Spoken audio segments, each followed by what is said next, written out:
type conversions. Okay. Yeah, this thing was already discussed. Let us revise it.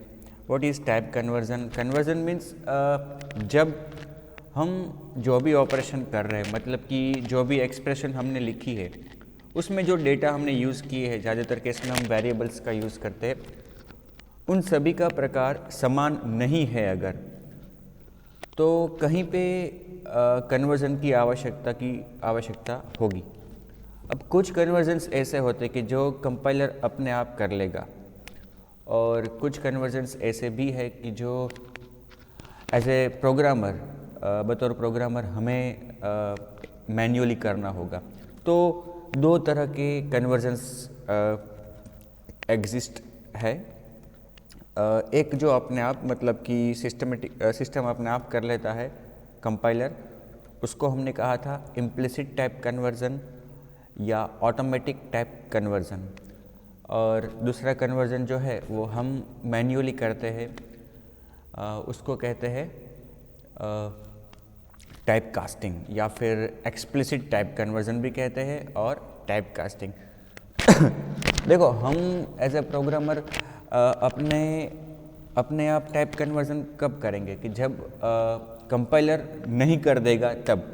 तो दो परिस्थितियां है कि जिसमें कंपाइलर करता है और जिसमें कंपाइलर अपने आप, मतलब कि इम्प्लिसिट, मतलब कि ऑटोमेटिक कन्वर्जन नहीं होता। तो दो परिस्थितियां हमने डिस्कस की थी।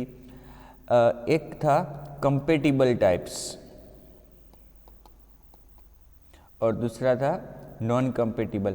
कहने का मतलब कि समझ लो कि आप एक असाइनमेंट स्टेटमेंट लिख रहे हो जिसमें आपने असाइनमेंट ऑपरेटर का यूज़ किया है।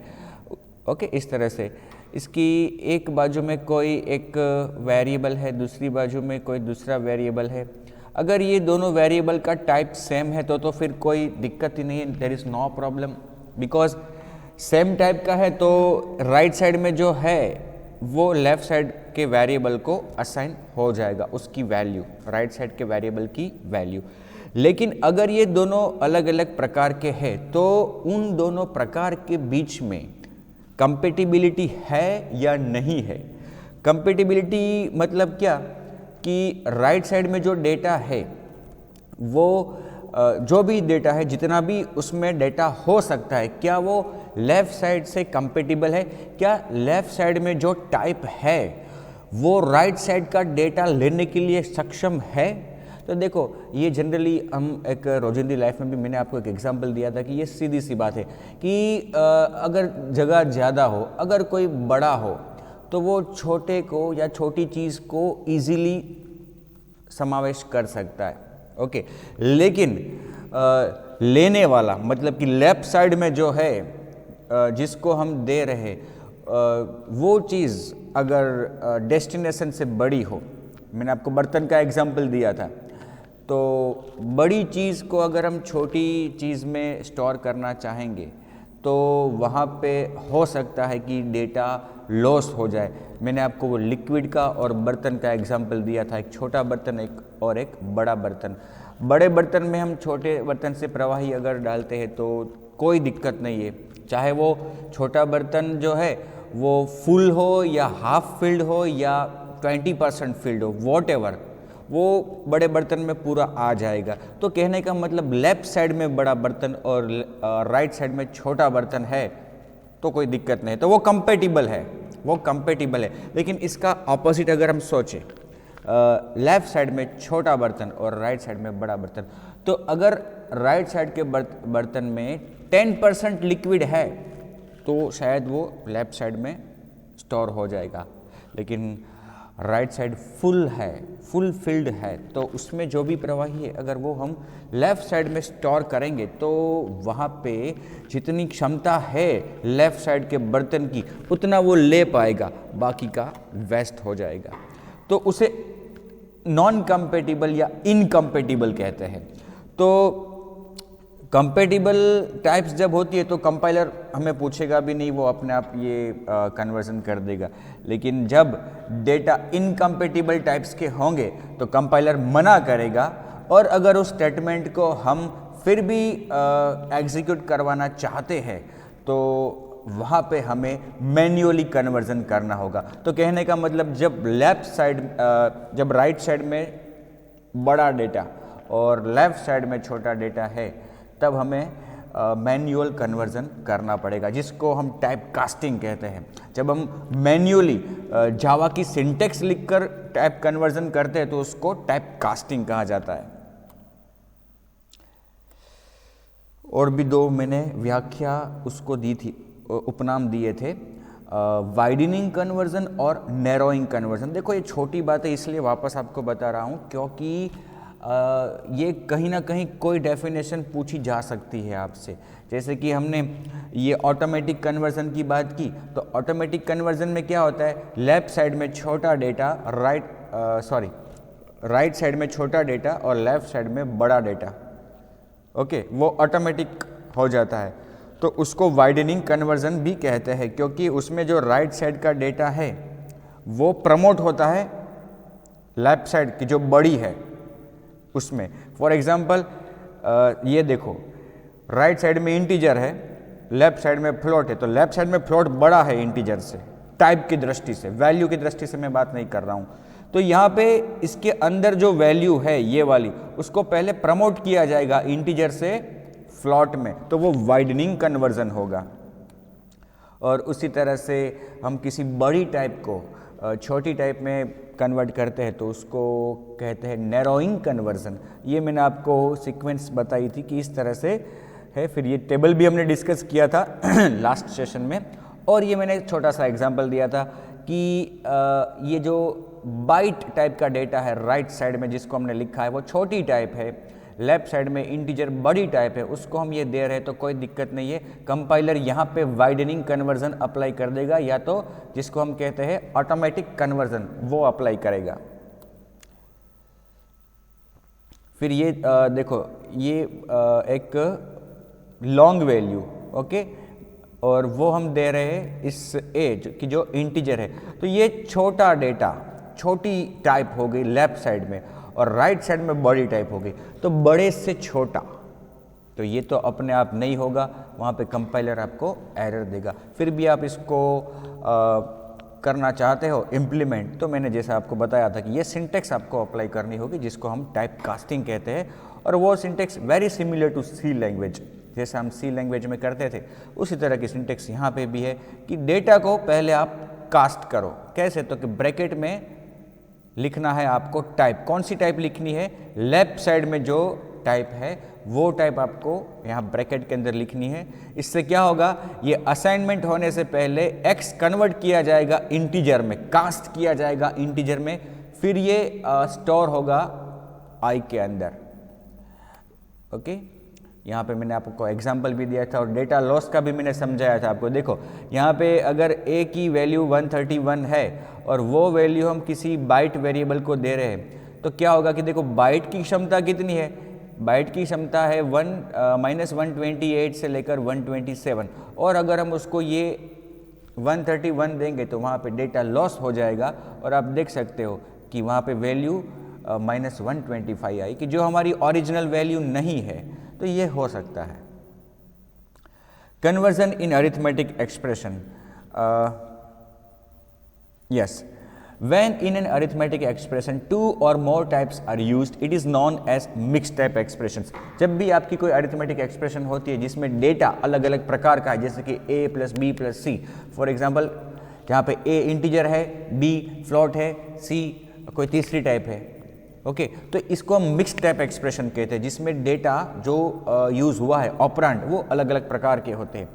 इन such expressions before performing any operation, तो operands are converted to a common type. मैंने आपको कहीं पे पहले बताया था कि जब भी कोई ऑपरेशन परफॉर्म होता है, अरिथमेटिक ऑपरेशन, तो अगर उसमें ऑपरेंड्स जो आपने लिखे हैं, यूज किए हैं, वो अलग अलग प्रकार के हैं, तो ऑपरेशन परफॉर्म करने से पहले उन सभी को एक कॉमन टाइप में कन्वर्ट किया जाएगा, कास्ट किया जाएगा। तो कौन सी टाइप में कास्ट किया जाएगा, तो वो टाइप होगी इन सभी टाइप्स में से बड़ी टाइप। सपोज कि a + b + c आपने लिखा है, जहां पे इन तीनों की टाइप अलग अलग है, तो इन तीनों में से जिसकी भी टाइप बड़ी है, ये सीक्वेंस के अनुसार जो थोड़ी देर पहले मैंने आपको बताया, यस, ये सीक्वेंस के अनुसार जो भी बड़ी टाइप है उस टाइप में सभी डेटा को कन्वर्ट किया जाएगा, फिर जाके ऑपरेशन परफॉर्म होगा। और जैसा कि ऑपरेशन परफॉर्म हो रहा है सबसे बड़ी टाइप पे, तो जो रिजल्ट होगा वो भी कौन सा होगा, सबसे largest type. This conversion happens automatically again by the compiler, so it is known as internal conversion और इम्प्लिसिट कन्वर्जन। और ये भी अपने आप होता है, हमें करने की आवश्यकता नहीं है, ये कंपाइलर करेगा। और जैसे ये अपने आप हो रहा है तो उसको कहा जाएगा इम्प्लिसिट कन्वर्जन। अब देखो ये जो मैंने अभी आपको पिछली स्लाइड में बताया उसको यहाँ पे पॉइंट वाइज आपको नोट डाउन करने को कहा गया है। देखो कैसे होगा वो सीक्वेंस के अनुसार। If either of the operands is of type double, देखो आपके पास ये दो ऑपरेंड है, ये दोनों की टाइप अलग अलग है और ये ऑपरेशन है अरिथमेटिक एडिशन। ओके, अब सपोज कि दोनों में से कोई भी डबल है अगर, तो other one will be converted to a double. अगर दोनों में से एक भी डबल है तो बाकी के ऑपरेंड को भी डबल में कन्वर्ट किया जाएगा और जो रिजल्ट जनरेट होगा वो भी कैसा होगा, डबल। अदरवाइज अगर डबल नहीं है then if either of the operand is type float, अगर दोनों में से कोई भी डबल नहीं है तो दोनों में से कोई भी अगर फ्लोट है तो दूसरे को भी फ्लोट में कन्वर्ट किया जाएगा और जो रिजल्ट जनरेट होगा वो कैसा होगा, float. Otherwise, if either of the operand is of type long, other will be converted to a long and the result will also be a long value.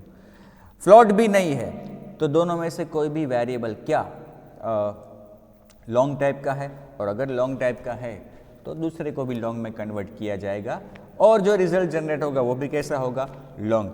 अब डबल भी नहीं है, फ्लॉट भी नहीं है और लॉन्ग भी नहीं है, मतलब कि एक्सप्रेशन में डबल, फ्लॉट, लॉन्ग तीनों में से कोई भी टाइप का डेटा नहीं है। ओके, ये तीनों नहीं है तो फिर सबसे बड़ा कौन सा हुआ, इंटीजर। ओके, देखते हैं तो क्या होता है।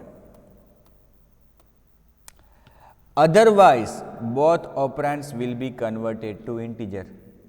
समझ में आया, एक्सप्रेशन में डबल टाइप भी नहीं है, फ्लॉट भी नहीं है, लॉन्ग भी नहीं है, तो फिर चाहे कुछ भी हो, इंटीजर हो, कैरेक्टर हो, बाइट हो, शॉर्ट हो, चारों में से कुछ भी हो, उसको पहले इंटीजर में कन्वर्ट किया जाएगा।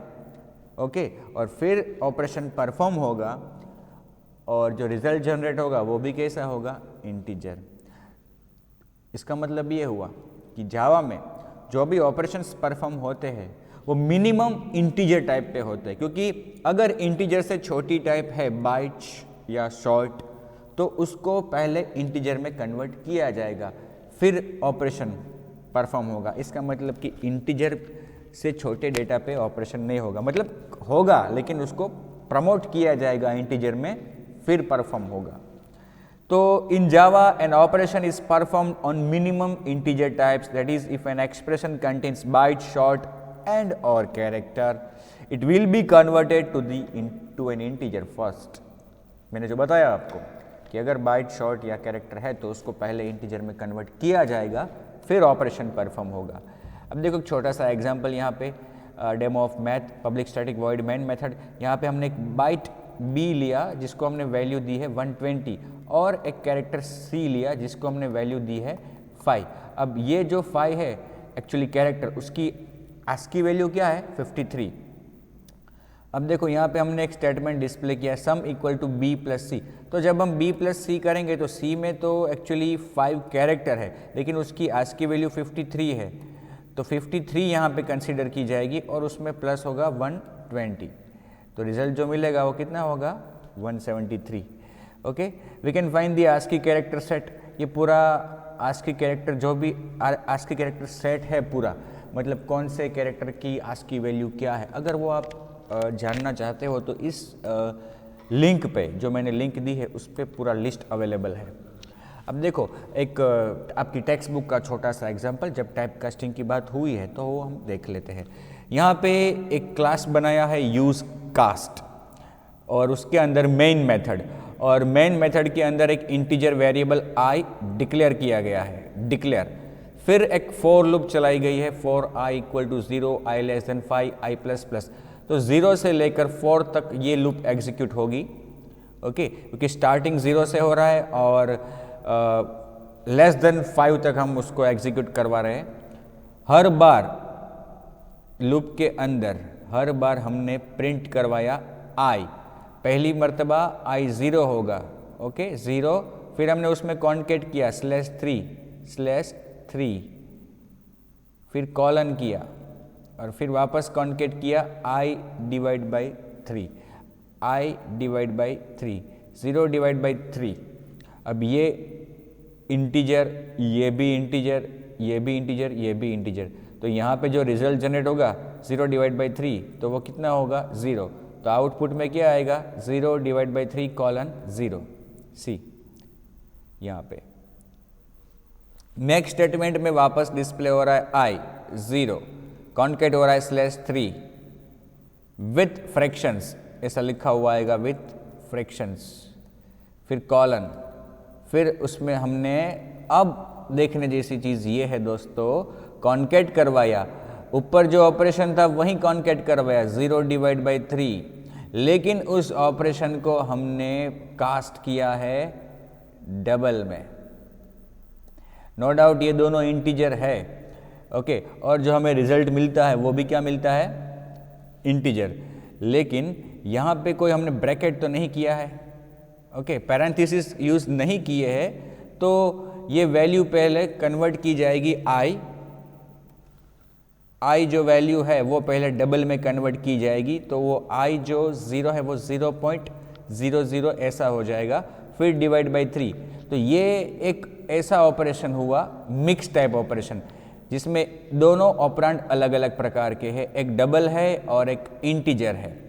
तो ऐसे वक्त क्या होगा, हमने अभी जस्ट पढ़ा था कि अगर एक भी ऑपरेंड डबल टाइप का है तो दूसरे को भी डबल में कन्वर्ट किया जाएगा।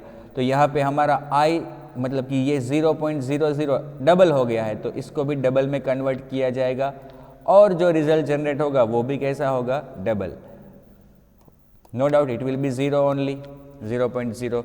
नेक्स्ट टाइम जब i की वैल्यू हो जाएगी 1, नेक्स्ट टाइम जब i की वैल्यू होगी 1 तो क्या होगा,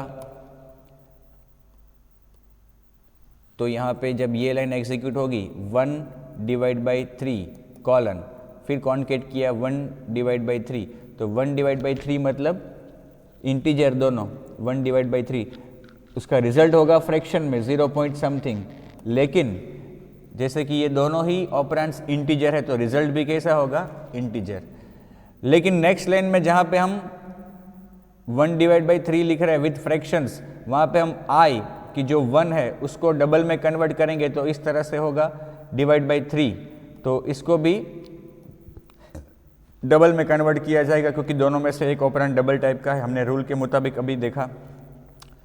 तो 1 डिवाइड बाई 3 मतलब दोनों ही वैल्यू फ्रैक्शन में है, तो रिजल्ट भी जो होगा वो किस में आएगा, फ्रैक्शन में। तो आप देख सकते हो कि रिजल्ट फ्रैक्शन में आया। उसी तरह से जब i की वैल्यू 2 होगी, 3 होगी, 4 होगी, तब हमें रिजल्ट्स देखने को मिलेंगे। तो ये दोस्तों ये था टाइप कास्टिंग का एग्जाम्पल, और साथ ही हमने ये भी देख लिया मिक्स टाइप कन्वर्जन। कास्ट करने से क्या हुआ कि i और 3 दोनों अलग अलग प्रकार के हो गए। नो डाउट i को जब हमने डिक्लेयर किया तो वो इंटीजर है, लेकिन जब उसको कास्ट किया तो उसके अंदर जो वैल्यू है वो डबल हो जाएगी। i वेरिएबल तो इंटीजर टाइप का ही रहेगा, लेकिन उसके अंदर जो वैल्यू है वो प्रमोट करके डबल की जाएगी। ओके, मेरी आप सब से गुजारिश है कि आप सब ऐसे एग्जाम्पल्स को जब आपको मौका मिले प्रैक्टिकल में तो आपको परफॉर्म टेस्टिंग करना चाहिए। ये एग्जाम्पल्स कोई मतलब कि कोई प्रॉपर रियल लाइफ एग्जाम्पल नहीं है, लेकिन कॉन्सेप्ट, प्रोग्रामिंग लैंग्वेज के कॉन्सेप्ट को ठीक तरह से समझने के लिए ऐसे प्रोग्राम्स या टेस्टिंग करना ज़रूरी है। बहुत सी जगहों पे मैंने ऐसे टेस्टिंग्स रखे होंगे, आपकी टेक्स्ट बुक में भी होंगे, लेकिन आई सजेस्ट यू कि ऐसा कोई भी टॉपिक अगर आप रीड कर रहे हो, कोई भी प्रोग्रामिंग लैंग्वेज का, कोई भी टेक्निक का, तो अगर वहाँ पे ऐसे एग्जांपल्स अवेलेबल नहीं है तो आपको खुद को वो चीज़ की जो थ्योरी में आपने पढ़ा, प्रैक्टिकल कॉन्सेप्ट के रिगार्डिंग थियोरी में जो भी आपने पढ़ा उसको इम्प्लीमेंट करके देखना चाहिए, क्योंकि वो कोड केवल होगा 3-4 लाइन का ही, ज़्यादा नहीं होगा। टेस्टिंग का कोड, लेकिन आपको पता चलेगा कि वो कैसे काम करता है। We can not cast between boolean and numeric types. या ये भी मैंने आपको बताया था कि टाइप कास्टिंग कर सकते हैं हम इनकम्पेटिबल टाइप्स के बीच में भी, लेकिन बूलियन और इंटीजर के बीच में कास्टिंग नहीं हो सकता। ऑपरेटर प्रेसिडेंस, देखो ऑपरेटर प्रेसिडेंस का मतलब क्या हुआ, जब हम एक्सप्रेशन में या फिर कोई ऑपरेशन में अलग अलग प्रकार के अलग अलग ऑपरेटर्स यूज़ करते हैं, मिक्स्ड एक्सप्रेशन हो या अनमिक्स्ड एक्सप्रेशन हो, लेकिन जब एक से ज़्यादा ऑपरेटर्स यूज़ हुए हैं तो कौन सा ऑपरेशन पहले परफॉर्म करना, ये भी एक इम्पोर्टेंट बात है, क्योंकि अगर गलत सीक्वेंस में ऑपरेशन परफॉर्म हुए तो रिजल्ट भी गलत आ सकता है। इसलिए ज़्यादातर केस में कंप्यूटर्स में एक रूल फॉलो किया जाता है, BODMAS. Okay, BODMAS का मतलब bracket open, division, multiplication, addition and subtraction. तो जैसे कि मैंने शुरू में बताया, बोर्ड BO ब्रैकेट ओपन, सबसे ज़्यादा प्रायोरिटी दी गई है पैरेंथेसिस को, मतलब कि ब्रैकेट को। अगर आपकी एक्सप्रेशन में आपने ऐसा लिखा है for example A + B + C, तो नो डाउट पहले A + B होगा, लेकिन अगर आपने लिखा है A + B + C इस तरह से, तो पहले ये इवेल्यूट होगा, फिर उसमें A ऐड होगा। ये पैरेंथेसिस का इम्पोर्टेंस है। Parenthesis and operator hierarchy. If no parentheses are used, operations are performed in the hierarchical order. Operations on same level are processed from left to right. अगर एक ही प्रकार के ऑपरेशंस है, मतलब कि प्लस माइनस, वो एक ही लेवल के ऑपरेशंस है, प्लस और माइनस, तो उनको लेफ्ट से राइट परफॉर्म किया जाएगा। मैंने अभी आपको बताया ना कि A + B - C भी अगर है तो वो पहले A + B होगा, फिर रिजल्ट में -C होगा, सेम लेवल के है, इसलिए left to right. Except for those that are right associated, कुछ ऐसे भी ऑपरेशंस है कि जो राइट टू लेफ्ट होते हैं, वो भी हम देखेंगे इस डायग्राम टेबल में। देखो यहाँ पे एसोसिएटिविटी इस टेबल में दिखाई गई है हर ऑपरेटर की। ये स्क्वायर ब्रैकेट्स है जिसको हम यूज़ करते हैं एरे के साथ, ये डॉट है जिसको हम यूज़ करते हैं ऑब्जेक्ट के साथ, ये पैरेंथेसिस है जिसको जनरली हम मेथड कॉल करने के लिए यूज़ करते हैं। तो इसकी एसोसिएटिविटी भी लेफ्ट टू राइट है। फिर increment, decrement, complement, negotiation, unary plus, unary minus, फिर ये कास्टिंग, कास्टिंग का जो अभी हमने डिस्कस किया, ये जो ब्रैकेट्स हम यूज़ करते हैं टाइप कास्ट करते वक्त, वो भी ऑपरेटर ही कहा जाता है। फिर न्यू भी एक ऑपरेटर है जावा में कि जिसका यूज़ ऑब्जेक्ट क्रिएट करने के लिए होता है एक शब्द, वो खुद एक शब्द है न्यू, लेकिन है ऑपरेटर। याद रखना, न्यू एक ऑपरेटर है जावा में जिसका यूज़ हम ऑब्जेक्ट को क्रिएट करने के लिए या तो फिर मेमोरी देने के लिए करते हैं। अब उसकी एसोसिएटिविटी राइट टू लेफ्ट है। देखो राइट टू लेफ्ट समझो, इस चीज़ को आप समझो। राइट टू लेफ्ट का मतलब क्या हुआ कि ये अगर हम कास्टिंग की बात करें, डबल, ओके, आई, तो आई को की जो राइट साइड है उसको इस डबल टाइप में कन्वर्ट किया जाएगा। कहने का मतलब राइट टू लेफ्ट, समझ में आया? Right to left.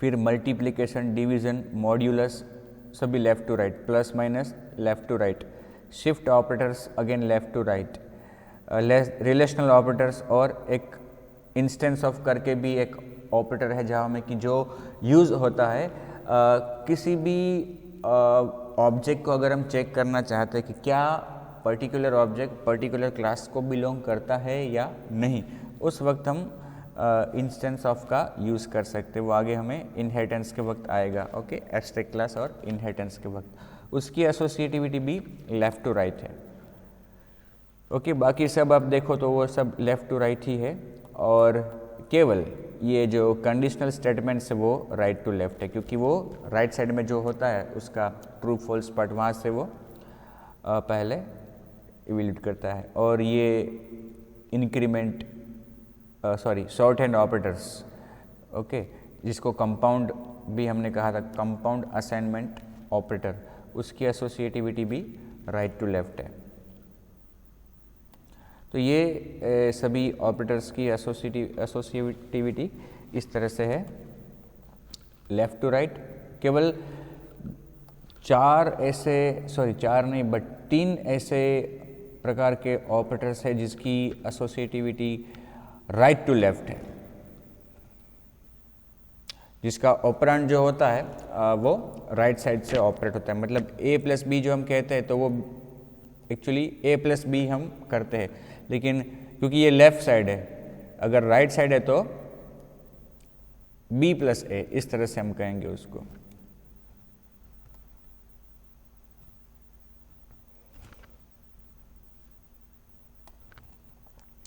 इनमरेटेड टाइप।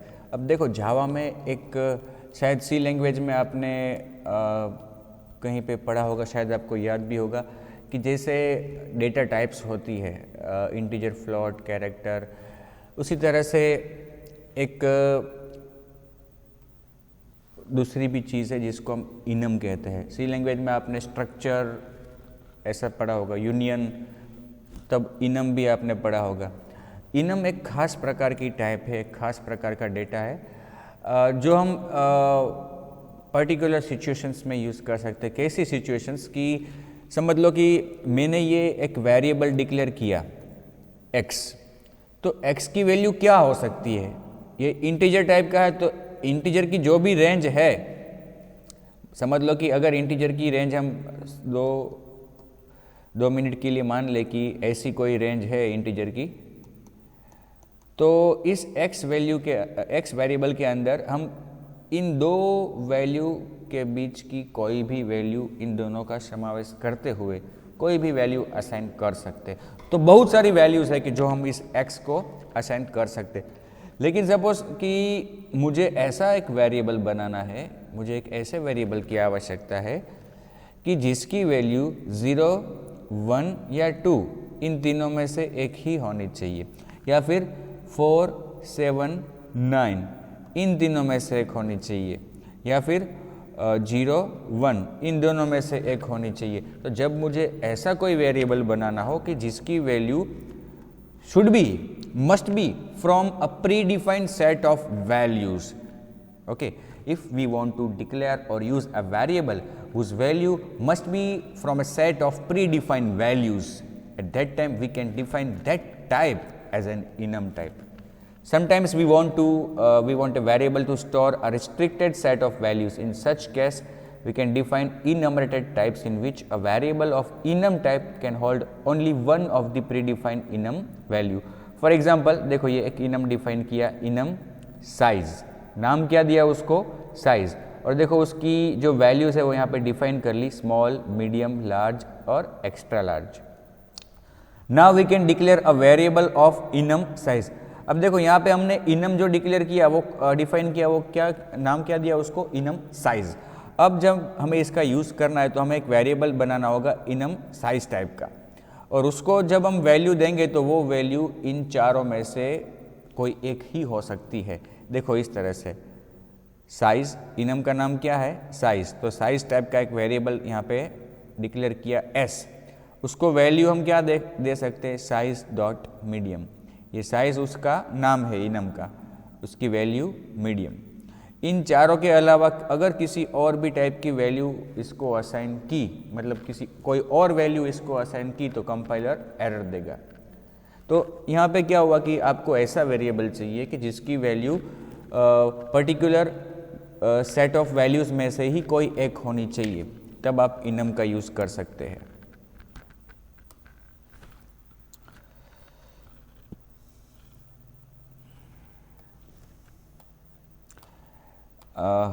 मैंने यस्टरडे ये PDF आपको सबको शेयर की है। यहाँ पे आपकी टेक्स्ट बुक का एक एग्जांपल डिस्कस किया है, ट्राई दिस टू, ओके, कि जो आपकी टेक्स्ट बुक में है, और इसमें क्या किया है, ट्रूथ टेबल जैसा डिस्प्ले किया है। P और Q की जो बुलियन वैल्यूज़ है उन पे अलग अलग ऑपरेशंस परफॉर्म करने से रिजल्ट क्या आता है, ऐसा जस्ट ट्रूथ टेबल जिसको हम बोलते हैं वो डिस्प्ले किया है। अगर P और Q दोनों की वैल्यू ट्रू है तो एंड ऑपरेशन ट्रू होगा, और ऑपरेशन भी ट्रू होगा, X और फॉल्स होगा क्योंकि दोनों सेम है, और नॉट ऑफ P वो क्या होगा, फॉल्स। ऐसा अपने प्रोग्राम के ज़रिए हमने डिस्प्ले किया है। कैसे, देखो यहाँ पे अपने प्रोग्राम में मेन मेथड के अंदर दो बूलियन वेरिएबल लिए p और q, फिर हमने डिस्प्ले किया p स्पेस मतलब कि टेब छोड़ के q, टेब छोड़ के एंड, वापस टेब छोड़ के और, वापस टेब छोड़ के x और, वापस टेब छोड़ के नॉट। ये हमने एज ए टाइटल डिस्प्ले किया, देखो यहाँ पे आ रहा है ये चीज़। फिर हमने p की वैल्यू ट्रू कर दी, p की वैल्यू ट्रू और q की वैल्यू भी ट्रू। फिर हमने डिस्प्ले किया p मतलब ट्रू, तो यहाँ पे ट्रू आ गया लिखा हुआ। टेब छोड़ के डिस्प्ले किया q, तो यहाँ पे ट्रू आ गया। ओके, फिर नीचे p एंड q बिना लाइन छोड़े, यहाँ पे ln नहीं लिखा है, प्रिंट ln नहीं है, केवल प्रिंट है, p एंड q ऑपरेशन, तो दोनों ट्रू है तो आउटपुट में भी क्या आएगा, ट्रू। फिर टैब छोड़ के p और q, तो वो भी क्या आएगा, ट्रू इधर। फिर वापस टैब छोड़ के x और किया, तो वो क्या आएगा, फॉल्स, क्योंकि दोनों सेम है। वापस टैब मार के complement of p, p true है तो वैल्यू यहाँ पे क्या होगी, फॉल्स। अब यहाँ पे देखो ln किया है, ln प्रिंट ln, तो अब जो डिस्प्ले होगा वो नेक्स्ट लाइन में होगा। अब हमने p की वैल्यू ट्रू और q की वैल्यू फॉल्स कर दी, फिर दोनों को डिस्प्ले किया, तो यहाँ पे ट्रू आएगा और यहाँ पे फॉल्स आएगा। वापस ऑपरेशंस परफॉर्म होंगे उसी तरह से। फिर p को फॉल्स किया, q को ट्रू किया, तो यहाँ पे फॉल्स, यहाँ पे ट्रू, और फाइनली दोनों को फॉल्स किया तो यहाँ पे फॉल्स और यहाँ पे भी फॉल्स। और उसी तरह से ये वैल्यूज़ भी हमने चारों बार डिस्प्ले की है, तो इस प्रकार का आउटपुट जनरेट होगा। ये आप लोग ट्राई करना, आपकी टेक्स्ट बुक का ही एग्जाम्पल है। ओके,